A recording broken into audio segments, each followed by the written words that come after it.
A Câmara dos Deputados aprovou na noite de ontem o projeto de lei sobre o marco temporal que restringe a demarcação de terras indígenas àquelas já tradicionalmente ocupadas por esses povos em 5 de outubro de 1988, data da promulgação da nova Constituição Federal. A proposta teve 283 votos a favor e 155 votos contra, e representa também uma derrota do governo Lula. Agora, o projeto de lei será enviado para o Senado.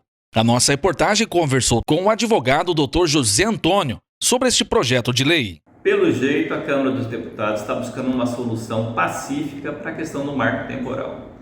Tem que ser lembrado que o primeiro passo é esse, a aprovação de um projeto pela Câmara dos Deputados, o qual está seguindo ao Senado. Uma vez os senadores também aprovando o projeto, torna-se lei e coloca um fim na questão do marco temporal, vem trazer paz para todas as cidades que são vizinhas de aldeamentos indígenas. O que é o marco temporal? É a criação ou a confirmação de que de outubro de 1988 para cá é respeitado as divisas das reservas indígenas. Então, ou seja assim, por exemplo, aqui em Juína, as reservas indígenas Inauê e Cinta Larga são reconhecidas as suas divisas como as atuais, não parando dúvidas e não podendo haver ampliação por qualquer questionamento que seja acerca delas. Então vem trazer a paz ao município de Juína, ao estado do Mato Grosso e ao Brasil no seu todo. É isso que é a questão do marco temporal. Um dos fundadores da coordenação regional da FUNAI em Juína, o engenheiro florestal, indigenista e consultor socioambiental Antônio Carlos de Aquino, sempre esteve na luta dos povos indígenas.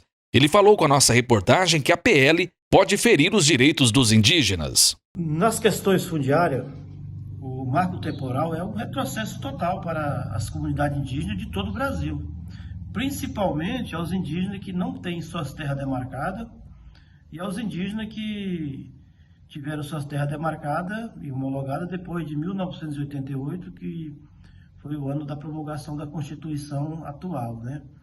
Os indígenas terão que provar que estavam ocupando aquela terra, tanto as terras demarcadas como as homologadas, e as que ainda estão em pleito terão que provar que estavam ali até 1988, né? Então isso aí é um marco temporal.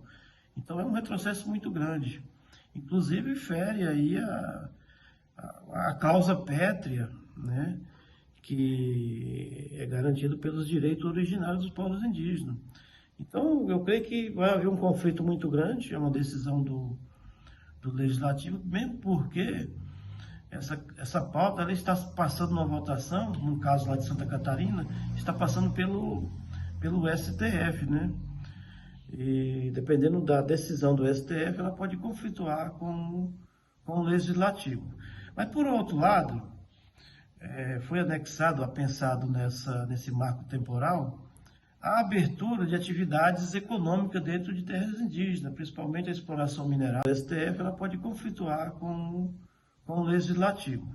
Mas, por outro lado, foi anexado, pensado nesse marco temporal, a abertura de atividades econômicas dentro de terras indígenas, principalmente a exploração mineral, exploração de recursos hídricos para a produção de energia, que é a usina, né? E outras atividades, que é um risco muito grande, né?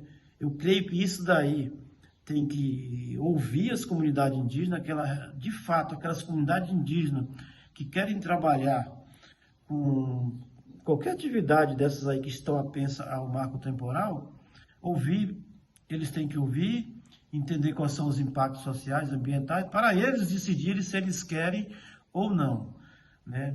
Então é uma situação, o marco temporal ele traz um problema muito grande, mas para outras situações ele pode trazer alguma resolução, resolver alguns problemas dos indígenas que querem terem mais autonomia e não ficar dependendo de poder público para se sobreviverem em seus territórios, né?